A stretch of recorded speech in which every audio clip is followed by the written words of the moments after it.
wake up. It's the first of the month. And you know what that means? That means we got a Patreon episode. This month on Patreon, we're covering the case of Molly McLaren, who was murdered by her stalker ex-boyfriend. This case is heavy and hard, and it hasn't gotten a lot of coverage as far as what I've seen. But before we get into this episode, I have to gravely apologize for my lack of bonus episodes since I decided to start this Patreon. I was honestly not expecting just one extra episode a month to be so much extra work, but it was. And then football season started, and this was our first year with football, so it was definitely not my favorite thing, and I've decided that I'm not a good football mom. I've also decided that if I can't keep up with posting these extra episodes every month, then I'm going to pause the cards from being charged. Because for now, I think I've gotten it figured out to where I can work it out. But if not, you'll know when your card isn't charged, and I'll just have to let you know when I can, start doing Patreon again. So I think I have it figured out, like I said, so you may get extra episodes this month and next month, and probably the next month, just to make up for the episodes that you've already paid for that I haven't delivered on. Because that's on me, not on you. So, with all of my apologies out of the way, and without further ado, let's get it. Molly McLaren was born on May 26th in 1994 to her parents Doug and Joanne, and she was the youngest of their two kids, having one older brother named Tom. And now that I'm thinking about it, I think this is our first UK case, which is cool because we haven't done a United Kingdom case on the regular episodes. It'll be kind of cool that we're able to share it here on Patreon together as one of our first together. Aww. So, Molly was reportedly a bubbly person with the best kind of personality, which is something that I don't think anyone will ever be able to say about me, and it's fine. Molly's friends would describe her as charming and kind-hearted and energetic, so she sounded like the kind of person that we all strive to be. She was truly loved by everyone that was lucky enough to know her in her short life. And she was absolutely beautiful, gorgeous. She was blonde and stylish. You'll have to look it up on Google. She was gorgeous. And when I say you'll have to look her up, I just mean that through pictures, you can see how she just smiles with her eyes and how the people in pictures with her genuinely look happy to be around her. And as happy and upbeat as Molly was, throughout her teenage years and even into her early high school years, Molly struggled with an eating disorder and her mental health. And as an adult, I feel like we can all understand struggling with some sort of mental health, regardless of whether it's anxiety, depression, etc. We're all just doing our best to get through the day, and Molly was doing the same. But by the time that Molly made it into college, she seemed to have her eating disorder under control, and she had kind of taken her life back. Now, Molly had gotten into the University of Kent when she was 21 years old, which again, this university is in the United Kingdom. But at the University of Kent, Molly would be studying health and fitness, which was something that she was really passionate about. Molly was so stoked to be starting this kind of new chapter in her life, and it wouldn't take Molly long to start meeting new people and making new friends at college, or at university, as they would say. And two of the first girlies that Molly clicked with at university was Jennifer Hammer and Amelia Davies. And they all three probably hit it off so well because they were all studying the same thing, which again was health and fitness. So the girls would go to the gym together and hang out, talk boys, just regular 20-something-year-old things. So Molly, Jennifer, and Amelia all kind of formed this close-knit friend group, and they became super close with one another. Jennifer and Amelia did learn about how Molly had overcome her eating disorder, and they learned about the things that Molly had struggled with as far as her mental health goes too. But before Molly had gone to college, she had taken control of her life back, she had overcome this eating disorder, and she was living her absolute best and most healthiest life at the time. Molly had also started a blog to document some of her health happenings and her life happenings, so Molly was close enough with this friend group to share these really intimate details about things that she'd struggled with and overcome in her past. So I feel like they would have had to have been close, because I just don't see someone sharing all of their deepest, darkest secrets with someone that they don't trust. And I'm only throwing this in here to show how close these girls had become. So far, Molly was living the dream. She had overcome her struggles with her eating disorder and her mental health, She had a group of friends that were just as happy and bubbly as she was. She was excelling in school, and she was just in a really good place in her life. And being in such a good place in her life, Molly decided that maybe it was time to start dating. She had never been in like a serious, committed relationship before, but now seemed like a perfect time. Molly had matched with 24-year-old Joshua Stimpson, who everyone just called Josh, and they matched in May of 2016. Josh had the same interest in health and fitness as Molly. He was handsome, he was charming, and he lived pretty close by to where Molly lived. So the two messaged back and forth on Tinder, just getting to know one another a little better before they finally met in person. Josh and Molly got on the topic of depression and anxiety and mental health, and this is when Josh told Molly that he had also suffered from depression when he was younger. Josh also told Molly about how his parents had gotten divorced when he was younger and how he was predominantly raised by his dad. Now, Josh's dad had gotten full custody of him when he was younger, and his mom was pretty non-existent in his life after the divorce and the custody battle. So, to Molly, it seemed like she and Josh had a lot in common as far as their struggles with mental health and their love of fitness and, things like that goes. So, Molly saw this as a good thing because she figured that she and Josh had both dealt with depression and anxiety before, so it would be easy for them to be able to lean on one another to maybe help get each other back out of these darker days that they may go through. Josh knew what it felt like to suffer from anxiety and depression, so he would be able to relate with Molly on some level with her own mental health challenges that she may go through. Because let's be honest, you can have your anxiety and depression under control, but it never goes away. There will always be good days and there will always be bad days, and Molly saw Josh as someone who would understand if she just wasn't having the best day one day. Josh and Molly chatted online through messages on Tinder for a while, and eventually Josh opened up to Molly, telling her that he had also suffered from bipolar disorder, which we would later find out is actually not true at all. Josh had never been diagnosed with bipolar disorder. And this may have been the first lie that Josh told Molly, but it definitely wasn't the last. So Molly was busy between school and her fitness and her friend group and her family and her blog, and she just had a lot going on. So she and Josh only chatted via Tinder messages for a few months. They didn't chat for a day and then meet that weekend. They talked through Messenger for months before they ever even attempted to meet up. But they did eventually find the time to meet in person after chatting online for a few months. The two had started chatting online in May, and they didn't meet face-to-face until October. So when they did meet, the two instantly had a connection. They both cared about living healthy and active lifestyles, they were into the same things, and it just seemed to work. The two would go out a few more times after this first date before they were officially classifying themselves as a couple. Now, I've already mentioned that this was Molly's first real relationship, but Josh had also told Molly that this was his first real relationship too. And for the record, that was a lie. This was not Josh's first real relationship. Josh had been in other relationships before, and I want to touch on some of the red flags that were thrown during Josh's previous relationships.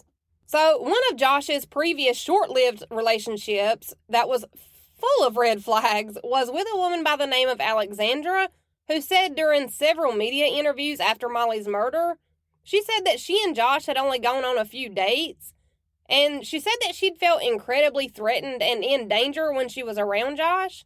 And like I said, this woman Alexandra had only gone out with Josh on a few dates. She says that after they'd gone out one night together, that Josh had tried calling her 25 times the next day after this date. So between her not feeling safe around Josh and the 25 calls, she told Josh that she thought that they should just move on. She did this in a polite way, just kind of like, hey, I don't think we're the best match for one another. I don't think that we have that kind of spark. It was really nice to meet you. That kind of thing. And shortly after she told Josh that she didn't think that they were right for each other, she left for vacation. Now, when she got to her vacation destination and she checked her phone, Alexandra realized that she had a slew of missed calls and texts from Josh. And in one of those text messages, Josh said that he was going to fly to wherever she was and drown her. Josh also sent Alexandra a picture of her own backyard, And why, you may be wondering, why is this threatening? Because it's just a picture of her backyard. Well, because Alexandra had only gone out with Josh once or twice, and she'd never told or shown him where she lived. Josh then sent her a text message telling her that he had a surprise for her when she got home. And what do you know? When she did get home from this trip, all of the tires on her car were slashed. When Alexandra did call the police to make a report on Josh, she was told that all the calls, text message, slashed tires, and even the pictures of her home weren't really enough to be considered a crime. So I feel like Josh could have easily been stopped if police would have taken his threats and actions seriously from the jump. But that isn't even the end of it, because after this, Alexandra started seeing Josh at every place that she went. And the scariest part was that Alexandra couldn't even figure out how Josh could possibly know every single place that she'd planned on going. Because, mind you, at this time, Alexandra and Josh are around like 20, 21, something like that. And she would see him at every nightclub, just like standing in the corner looking like a real creeper. But stalking her wasn't enough, because then Alexandra started getting pictures of herself that Josh had taken of her, and he would send them to her and then, call her derogatory names. Alexandra said, quote, "He took pictures of me, asking me why I was wearing certain clothes. Sometimes he called me a slag and stuff." I'm sure slag's gotta be some derogatory term that we don't know. Alexandra reported Josh and his actions to the police on 3 separate occasions, and absolutely nothing was done. Every time that she would try to make a report, the officers would tell her that there wasn't enough evidence for this to be reported and logged as an actual crime. But one officer did try to help, if you want to call it that. This officer sent Josh a text telling him to leave Alexandra alone, and then that was basically all that was done. And this is what I mean when I say I feel like Molly's death could have easily been prevented and Josh could have been stopped long before this happened, because all of these things that Alexandra said had happened before Josh ever met Molly. Now, another woman that also had some pretty terrifying experiences with Josh during a super short-lived relationship, and by super short-lived, I mean that Josh went out on one date with this woman. Now, this woman was a lady that Josh matched with on Tinder, and when she met up for their first date with Josh, keep that part in mind, again, this was her first date with Josh. So on their first date, she's telling Josh about how she's going on a trip to a bachelorette party soon, and Josh immediately gets super intense and asked her if she planned on talking to other guys while she was on this trip, on their first date. So she just kind of rolls through the date and gets through it okay, but a few days later, Josh started spam calling her and texting her while she was with her grandma. She was with her grandma to celebrate her grandma's birthday. Now, why was he blowing her phone up while she was with her grandma? Well, because Josh didn't believe that she was actually with her grandma. Again, all of this after one date. Josh was losing his absolute mind, demanding to know where she was, who she was with. He was calling her names and telling her to stop lying to him. After this, she told Josh not to call or text her ever again. So, one date and 1,000 calls and texts later, she was already done with him. But Josh doesn't stop when someone asks him to stop, though. He instead showed up at this poor woman's house at 2-something in the morning, telling her that he just happened to be in the area and that he needed somewhere to charge his phone.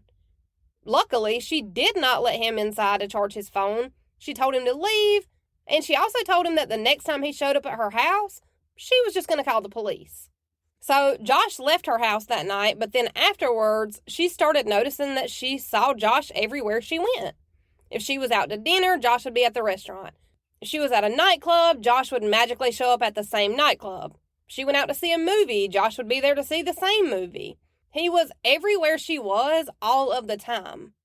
It eventually all came to a boil when Josh had followed her into a nightclub where a sort of argument broke out. She probably just confronted him and he got pissed off. But whatever the case may be, Josh ended up spitting a drink in this woman's face, which is absolutely disgusting. Security carried him out of the nightclub after he spat a drink in her face, and it was only a few weeks after this that Josh and Molly would match on Tinder. So let's get back to Josh and Molly, because they had only been dating for a few months when Molly finally felt like she was getting serious with Josh. She wanted to introduce him to her family and her friend group, but none of Molly's friends were really impressed by Josh. And when Molly's close friend Amelia was introduced to Josh, she said that Josh didn't really say much and that he didn't seem interested in getting to know Molly's friends at all. When Molly seemed to be enjoying herself, Josh would kind of try to pull her away from the group as a whole, like he just wanted her all to himself. Molly's friend Amelia says that when she was first introduced to Josh, that he didn't speak or say a whole lot again, he just seemed to have no interest in getting to know any of Molly's friends. So to try to break the ice, Amelia cracked a joke to just kind of try to lighten the mood a little. She says that she and Molly laughed and that Josh didn't say or show any emotion. And he didn't say anything about it at the time, but then afterwards, Josh was arguing with Molly, saying things like that would be starting an argument between herself and her friend Amelia. Almost like he didn't want her to have friends at all outside of himself. He was in the beginning stages of isolating Molly, and it's obvious. Because Josh would tell Molly that he didn't feel comfortable around this friend, or that he didn't really care for that friend, or this person's sense of humor, or he didn't like how this person said this, or this person did that.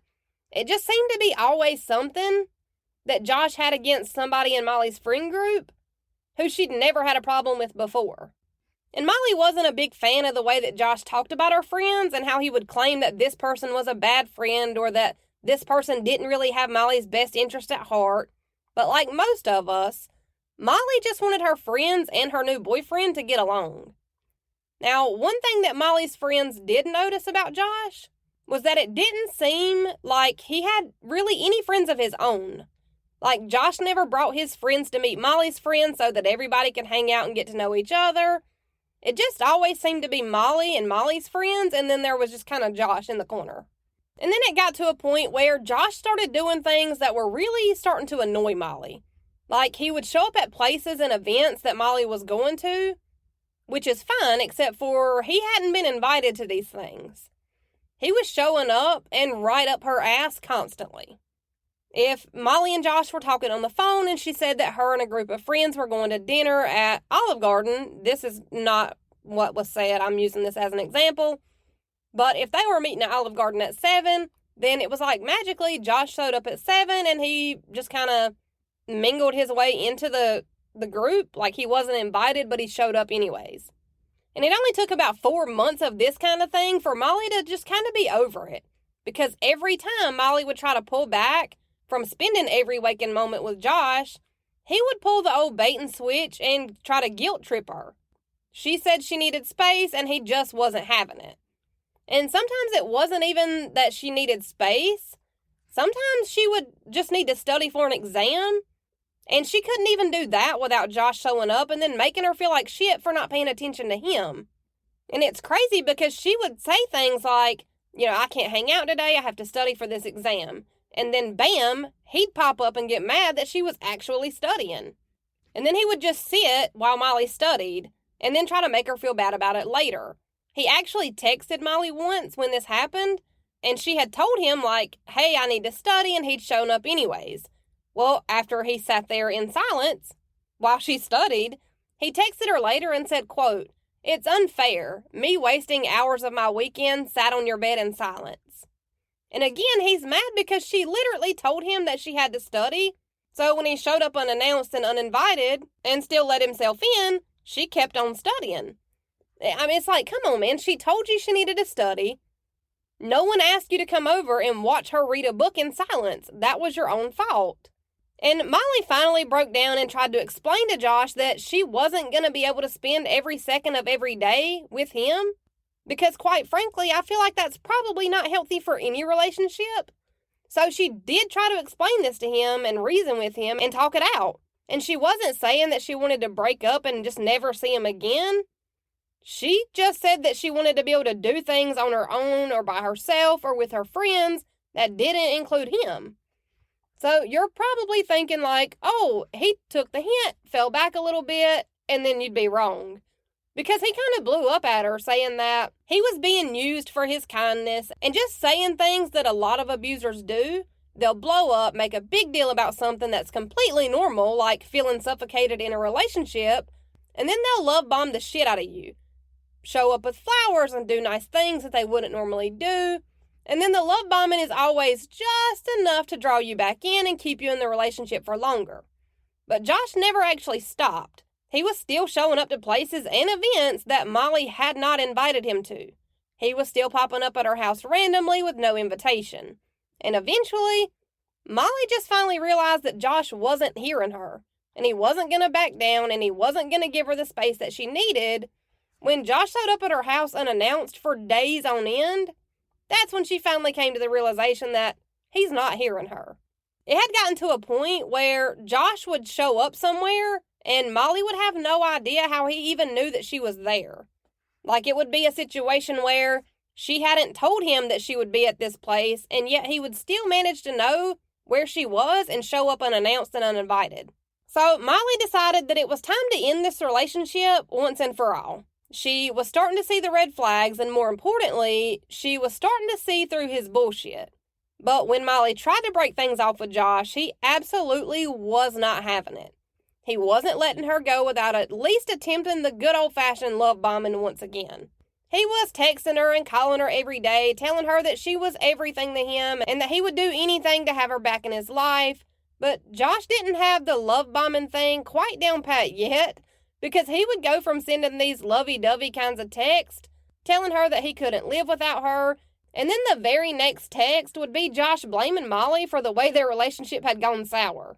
And then he would switch right back into "you're my everything" kind of text.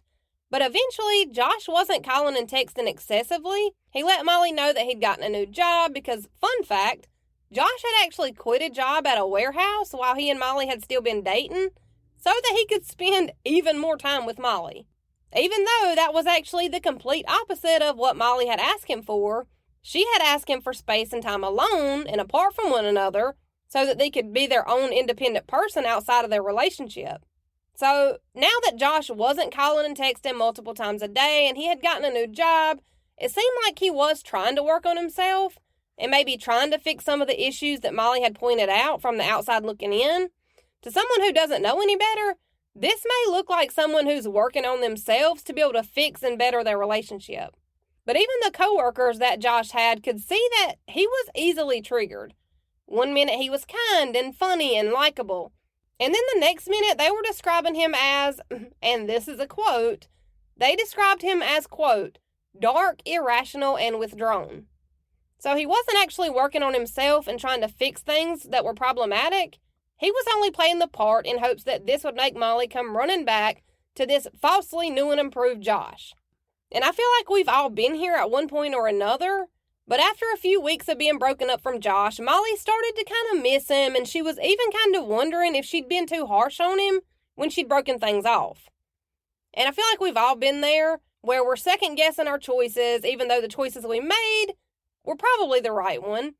And this is exactly where Molly was in the weeks after the breakup. Molly had even told her friends that he seemed to be doing better and that he'd gotten a new job, and she was thinking about getting back together with Josh. And those same friends that Josh was claiming weren't Molly's real friends, well, it turns out they actually were, because good friends will tell you the truth even when it's not what you want to hear. And Molly's friends told her that they didn't think that getting back together with Josh was a good idea, and that they were going to kind of worry about her if she did, but they also just told her that they wanted her to be happy, and that if Josh was what made her happy, then they would support her all the way through. They just spoke the truth to Molly, but still made sure to let her know that they supported her either way. But ultimately, they really just wanted Molly to be happy. They weren't like forbidding her from seeing him or giving some kind of weird ultimatum, but they did let her know how they felt, while also saying that they'd support her in whatever she wanted to do. Because #real friends.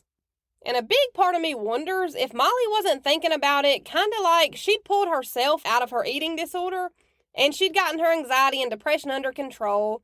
She'd started a blog, she'd gone to college, and she'd done all of these things by herself. So maybe she could fix Josh too. But this is pure speculation on my part. This is just me thinking out loud. But after this, Molly did eventually decide to give Josh another chance. And in the beginning, it seemed like Josh may have actually changed for the better. He wasn't doing all the weird stalker-like shit that he had been doing before, but of course, that didn't last long.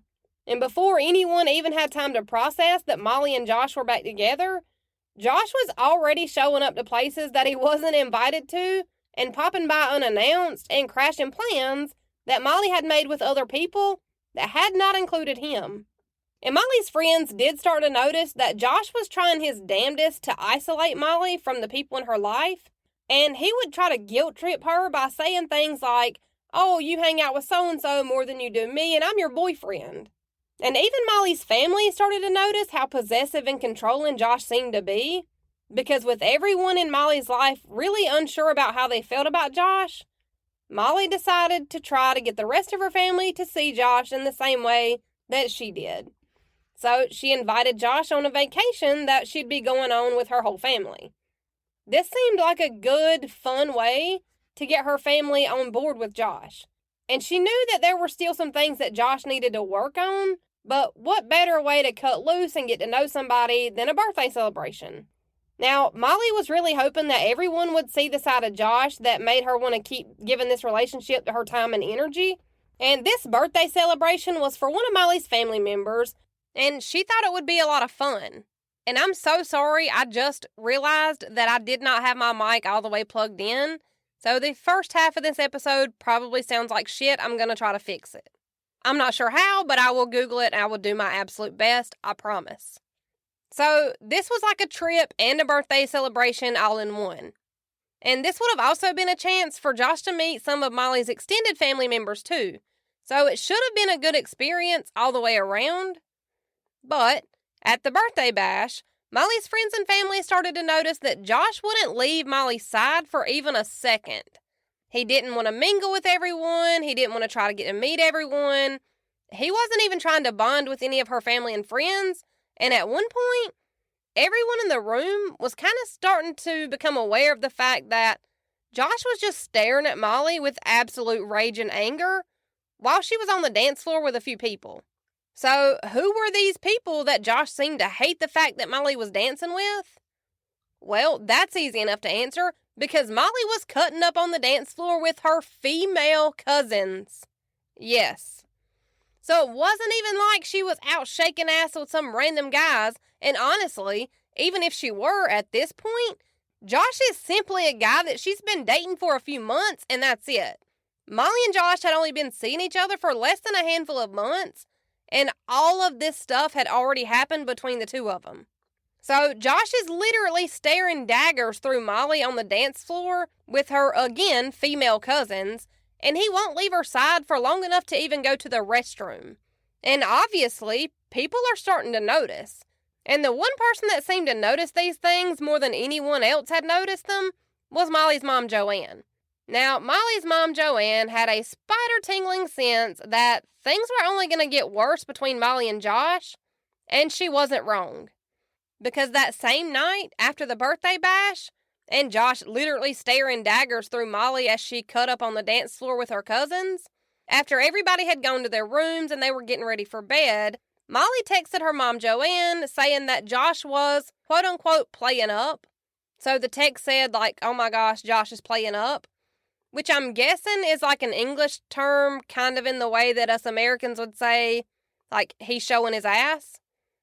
So she texted her mom and asked her mom if she would please come to her in Josh's room because Josh was freaking out. He was screaming at her and taking things just a tad bit too far for Molly to feel comfortable with. And of course, Joanna heads straight up to the room where Josh and Molly are. Because when your young adult daughter texts you and asks you to come and intervene between her and a boyfriend who's losing his absolute shit, as a mom, that's exactly what you go and do. So that's exactly what Joanne did.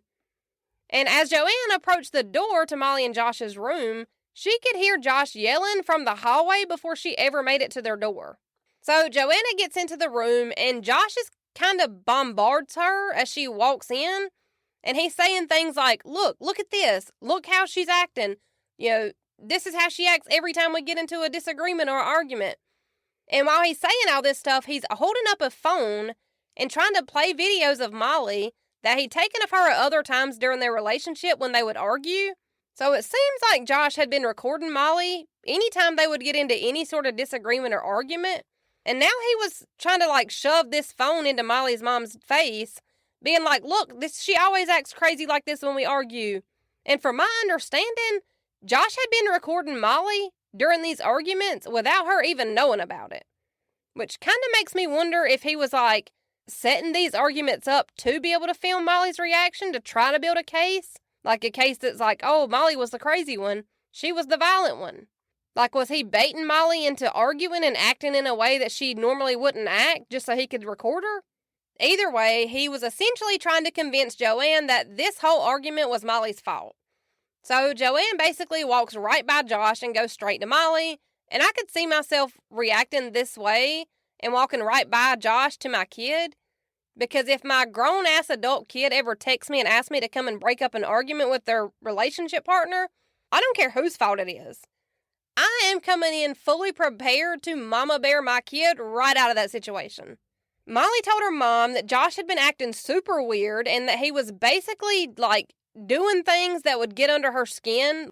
Intentionally, he was doing things to try to push her buttons or piss her off just to be able to get her reaction so that he could film it. And it was after this argument and Joanne seeing Josh in a different mindset than, she had seen before, she knew that she had to at least try to get Molly out of this relationship. Joanne knew that nothing good could come from this kind of relationship, and this is a fine line to walk as a parent, because as a young adult, you think you know everything, and sometimes when parents try to interject themselves into a relationship, it backfires big time. So Joanne just explained to Molly that she deserved to be treated better than this, and that this relationship wasn't going to get any better, no matter how many times Josh claimed he'd changed. So Molly figured that before she gave up on this relationship entirely, that maybe if she and Josh spent some more alone time together, just being together and bonding, that maybe they could fix their relationship. This was the last time that Molly was planning on even trying to make it work, though. This trip was most definitely a make it or break it kind of trip for these two. The two were going to Spain for a few days in May of 2017, and they were either going on this trip and sparks were going to reunite and they were going to work it out, or they were going on this trip and Molly was completely done with Josh when they got back. And I really don't think there was any in between with this, to be honest. It was what it was going to be. They'd either be in it for the long haul or completely done after this trip. And Molly's family and friends didn't love this idea, but they also still wanted to support Molly, and they all honestly just wanted to see Molly happy. So they were all on standby, just waiting to see if Molly would need their support after a breakup, or if she would need a celebration dinner as a way to kick off a good relationship. But almost as soon as Molly and Josh started their trip, Molly was already texting her friends and family saying that she wasn't having a good time and that she didn't even want to be around Josh. One text said, quote, "It's the worst thing ever. Help me. I can't talk about it until I get home, but I'm dreading it." So it sounded like Molly was even kind of afraid to text with her friends about what she was feeling, because maybe Josh would see these texts and then lose his mind. Molly's friends say that on this trip that Josh was still controlling Molly and that he still wouldn't hear her out about anything and how she was feeling. It was just not a good time. But this did just solidify the fact that Molly needed to move on from Josh. She was done. This just reaffirmed everything that Molly likely already knew. It was time to end things with Josh, but for good this time. Molly planned on ending things with Josh, but she was smart and she tried to do it slowly. Because as we all know, leaving someone like Josh is one of the most dangerous situations that you can put yourself in. So she did this slowly and methodically. And on June 17th, Molly was out with friends celebrating her birthday. And she noticed that Josh was there. So Molly, being who she was as a person, she invited Josh to stay and hang out with her and her friends for her birthday. Molly and Josh both decided that they would let the past be the past just for tonight. Molly just wanted to have a good time. It was her birthday, she was turning 23, so she and Josh agreed that they could just hang out together and let the past be the past for tonight. And also, Molly probably figured that if she didn't invite Josh to stay and hang out with them, that he would probably have done it anyways. He'd never had a problem with showing up uninvited and staying and hanging out before. But of course, Josh can't handle not being the center of Molly's attention, so he started picking an argument with Molly. And it's like, come on, man, it's her birthday, just let her be. But he couldn't, and this argument eventually led to Molly telling Josh that she was done. She was over it, she was over him, and she was over this relationship. Molly's friends remembered Josh turning around and screaming at everyone who was at Molly's birthday celebration, something along the lines of like, she's breaking up with me, she's done with me. And everyone remembered that Josh looked infuriated. He was visibly angry and visibly upset and probably a little bit embarrassed. But Molly was finally done, and like he had done so many times before, Josh tried texting Molly the very next day and promising to be better and promising to change, but this time, Molly didn't let him guilt trip her into coming back. She knew that she deserved to be treated with more respect and more passion and more dignity, and she knew that Josh would just never be those things for her. So after this last and final breakup, Molly's family and friends started to notice that Molly was becoming more and more like the old Molly. Because while Molly had been with Josh, he'd kind of dampened her spirits. She wasn't as bubbly and as happy and as energetic as she always had been before. But now with Josh in her rear view, Molly was back to her happy, bubbly self.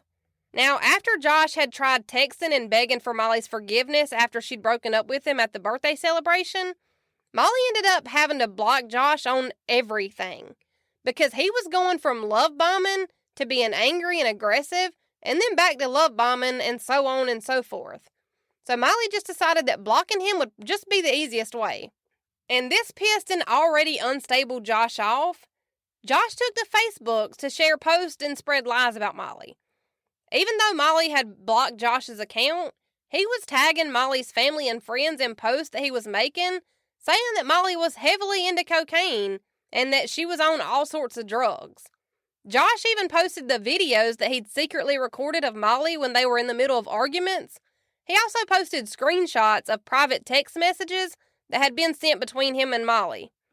And it seems like he did this just to try to ruin her reputation. You know, everyone that knew Molly knew that she was very much into fitness, very much into living like a healthy and active lifestyle. And Molly had worked so hard on her fitness blog to get her name out there, to build a reputation for herself. And Josh was just trying to tear all of these things down. He wanted to make people believe that the way Molly perceived herself online wasn't the way that she actually lived, which wasn't true. Molly was very much into fitness and putting good things into her body and making sure that her body had what it needed. And Josh was just trying to tear down anything that would hurt Molly. Molly actually found out about these posts because her cousin called to let her know that Josh was literally dragging her name through the mud on social media.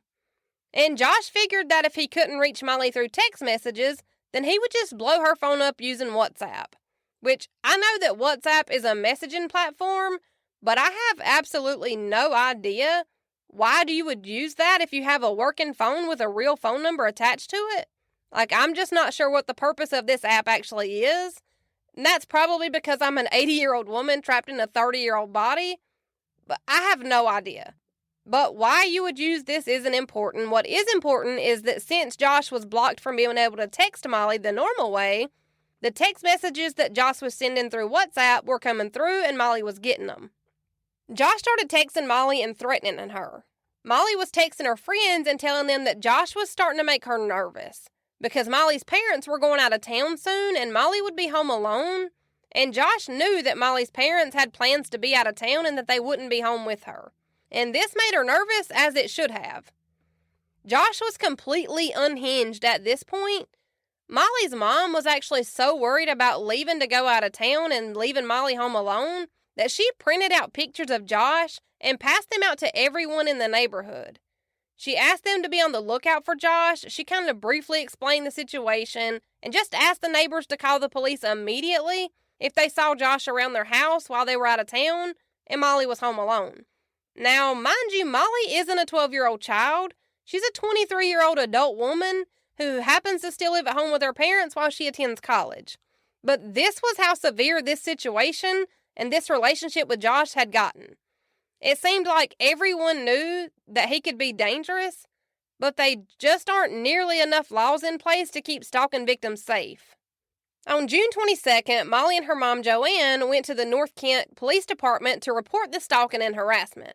Molly and Joanne had printed off every threat, every text, and every post that Josh had made about Molly on social media, and they took them with them to the police station.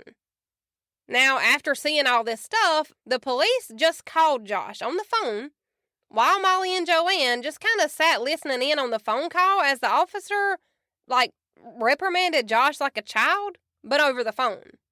The officer even asked Josh at one point, we're not going to have to talk about this again, are we? And Josh just answered saying, aren't we though?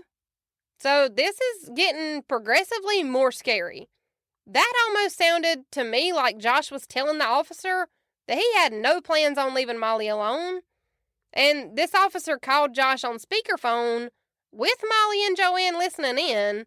And the way that Josh said, aren't we, just made Molly and Joanne feel even more nervous than they already had been before they'd gone to the police station.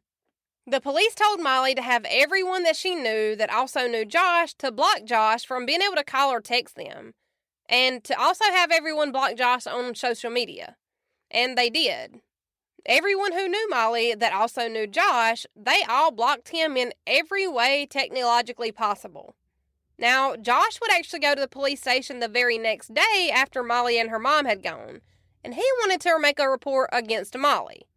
Now, Josh claimed that Molly was ruining his reputation by spreading lies about him to the police, and the police just basically told Josh the same thing that they'd told Molly.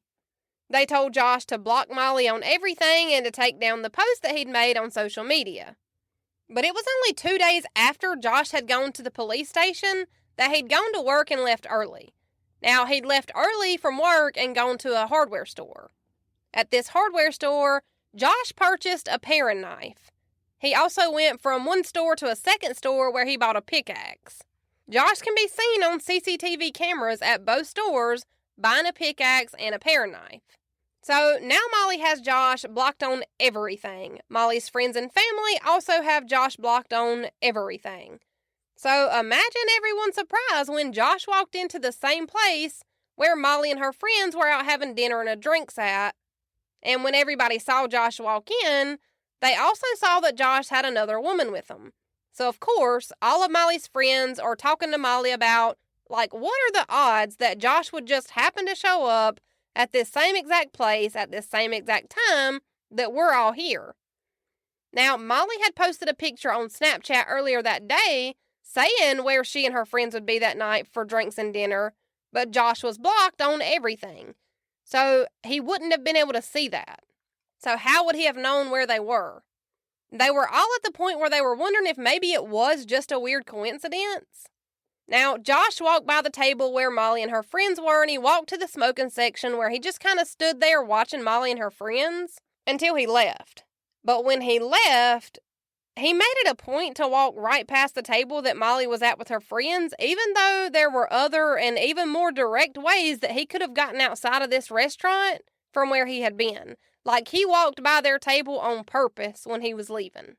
When Molly left from dinner and drinks that night with her friends, that would be the last time that any of her friends saw her alive again, because it would be the very next morning on June 29th when Molly got up and headed to the gym near her house, where she was going to record herself doing some different exercises, and this was either part of a class project or possibly for her blog. Molly arrived at the gym at 10:10 a.m., and she headed into one of the empty workout rooms upstairs. And it was a very short few minutes later that Josh can be seen on CCTV footage also entering the gym. And you can actually Google this footage. I'll try to attach it to this episode, but I'm not sure I'll be able to figure out how. Again, I'm an 80-year-old trapped in a 30-year-old body. But you can actually Google this footage of Josh walking up the stairs to where Molly was at in one of these workout rooms that just happened to be completely empty at the time. You can see Josh walk up the stairs to the door of the workout room that Molly's in. You can even see him kind of peek into the room. He then turns around and walks about halfway down the stairs before he turns around and goes back up the stairs again, and then you see him walk into the room that Molly's in working out.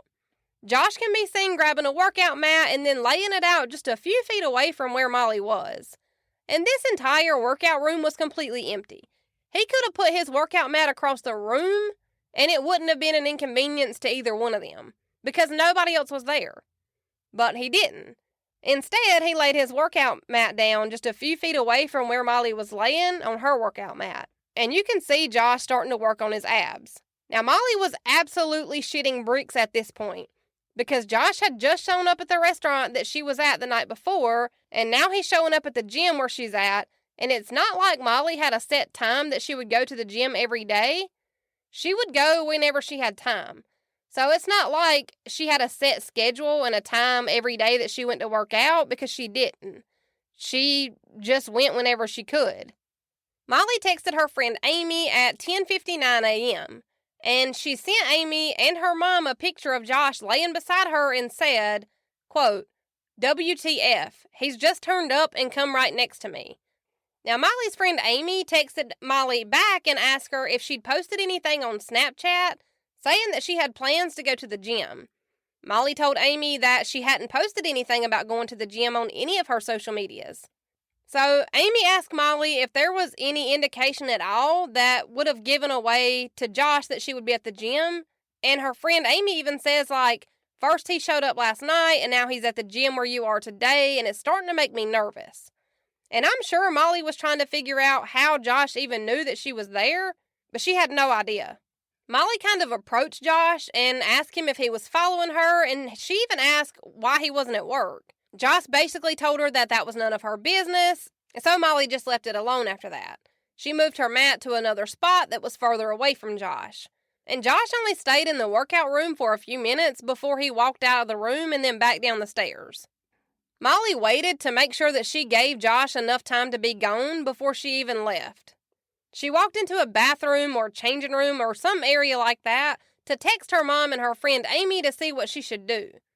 Now, Molly's mom told her to just leave from the gym and to go straight home. And Molly texted Amy saying that she felt like she was walking on eggshells and that she was having to watch her back like she owed money to the mob or something. I'm paraphrasing, I'm sure that's not what she said, but that was the gist of it. Amy texted Molly back and told her not to interact with Josh for any reason. Molly texted back at 11:01 saying that she wasn't going to anymore from now on. So Molly's in this restroom or changing area, and she tried to give it enough time to make sure that Josh had already left before she even headed outside of the gym to get in her car to go home. Now, Molly walked out of the gym and through the parking lot, and she did make it to her car. Molly was sitting in her car, probably checking her phone, or maybe trying to find something to play on Spotify, but regardless of what she was doing, Josh hadn't left the gym. He had just been in the parking lot riding around waiting on Molly to come out. It was at 11:08 a.m. that Josh jerked the door of Molly's car open and he started slashing and stabbing at her repeatedly. Josh ended up stabbing Molly over 75 times in a parking lot full of people with a paring knife that he'd bought days earlier. So this gym was in a shopping complex. There was a movie theater, a pizza place, a gym. So it's not like this parking lot was just empty and Josh, this was his only good opportunity. This parking lot was full of people and it was broad daylight outside. It was 11 o'clock in the morning. There was a man that was walking his dog around the parking lot waiting on his wife to come out from whatever she was buying. And he just so happened to see what was going on, and he kind of passes the dog and the leash off to another person in the parking lot as he runs over to Molly's car. Molly had somehow managed to repeatedly honk the horn of her car to try to draw attention to everybody in the parking lot. Now, this man could see that Molly's legs were flailing around kind of the way they would if you were being attacked. And once he gets to Molly's car, he can see inside, he can see that there's blood everywhere, and he can see that Josh is repeatedly stabbing Molly. So this man is beating on the windows, beating on the hood, yelling for someone to call for help, just trying anything to break Josh's attention away from Molly. This man is screaming at everyone in the parking lot, telling them to call police because this man is literally killing a woman. After trying to pull Josh off of Molly, this man said that he could tell that Josh was absolutely determined to kill Molly before he ever intended on stopping the attack. So this man actually goes and grabs his own car and hopes that he can block Josh in until the police show up. But strangely, he didn't even need to do this, because once Josh was done attacking Molly, he just stepped away and stood beside Molly's car. Josh stood beside Molly's car until the police arrived on scene. Josh's white tank top was completely covered in blood, and once police and paramedics arrived on scene, Josh calmly told police officers that Molly was in the car and that he had killed her. Police and paramedics tried everything humanly possible to keep Molly alive, but at 11:43 a.m., Molly was pronounced dead in the parking lot at her gym. Obviously, Molly's cause of death was listed as stab wounds, and the knife that Josh used was still laying inside of Molly's car. So when the police get Josh down to the station for questioning, he absolutely refused to answer any questions besides saying no comment to literally everything. Shortly after this, Molly's friend Amy had gotten a text from a coworker. The coworker was asking if Amy had seen what had happened at the Dockside Shopping Center, which was the shopping complex where the gym was located. There was video footage shared on social media almost immediately after the attack. And when Amy pulled it up online to look, she wasn't really putting two and two together, and she was honestly just kind of thinking like, oh my God, that's so sad. What happened? Who is this? She had no idea that it had been Molly. Now, when Amy tried to call and text Molly and she couldn't get an answer, that's when Amy kind of started putting the pieces together and she started to kind of panic. Amy had actually been texting Molly during the attack, asking her if Josh had always gone to that gym or if that was his first time that he'd ever been there. But those messages were still unread when Molly's phone was recovered. Now, Molly's mom, Joanne, had also been sent a link of the footage and the news articles, and she immediately knew that it was Molly. It had to have been some kind of mother's intuition. Molly's dad was actually out at sea for work when the attack happened, so when Joanne got confirmation that it was in fact Molly that had been attacked and killed, she sent a text message or an email or something of the sorts to Molly's dad telling him that he needed to get in touch ASAP.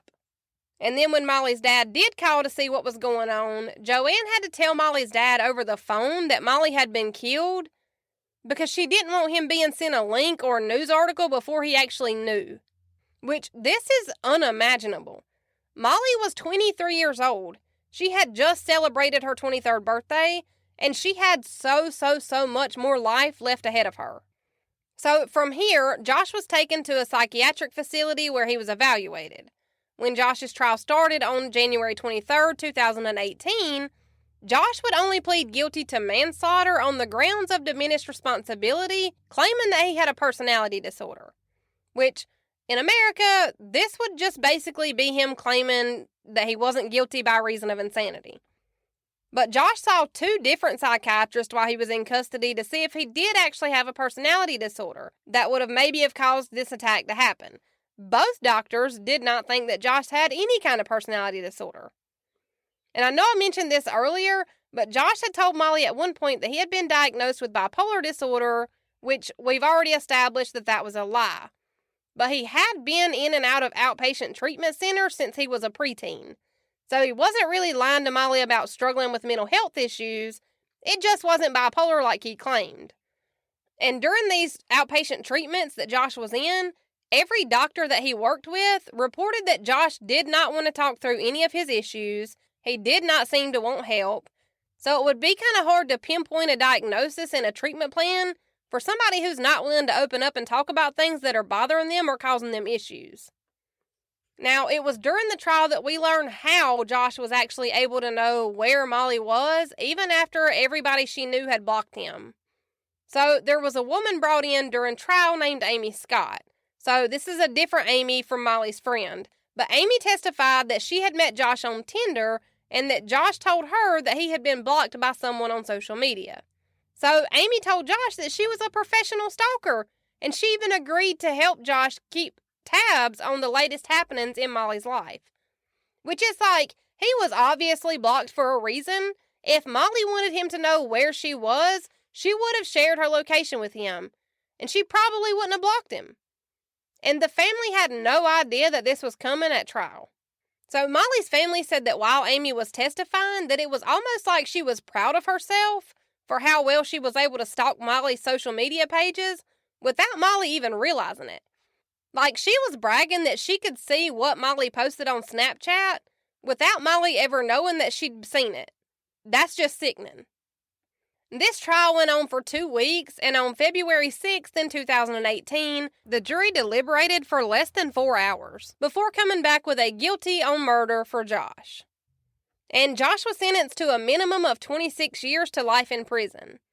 The jury decided on murder instead of manslaughter for obvious reasons, because the stalking and planning ahead took control and premeditation, which proves that he had intent to go through with this murder. And he had gone and purchased a knife and a pickaxe days before he actually committed the murder. He planned this, and he thought about it, and he executed it.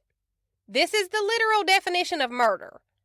Molly's family and friends try to spread awareness about stalking and the dangers of sharing your location and not sharing so much of your personal information online.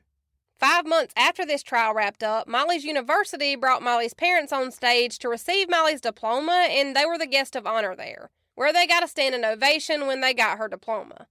Molly's family and friends also decided that they wanted to set up a foundation in Molly's name in hopes that it would help people through their struggles with eating disorders. The Molly McLaren Foundation hopes to help in any way possible with as many people as they can reach on their journey to regaining their lives from an eating disorder.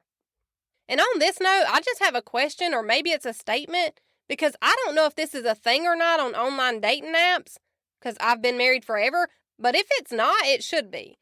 Like, is there a section where if you've gone out on a date with someone, you can rate or review them, like 1 through 5 stars? Like a spot that automatically is attached to their account, where someone could go leave a review and say like, oh, Danny was a fun, energetic date, and we just didn't have chemistry. Or maybe something like, went on one date with Josh, and he stalked me and showed up at my house, and he spat a drink in my face. You know, like, I feel like that could be helpful for anybody who's still in the dating world. Or am I wrong here? Let me know in the comments under this episode, because I think that's all I got for y'all. I'm going to try to bust out another episode next week for y'all. So let's do it again. Same time, same place, next month. See you then. That's how my mama murdered a podcast.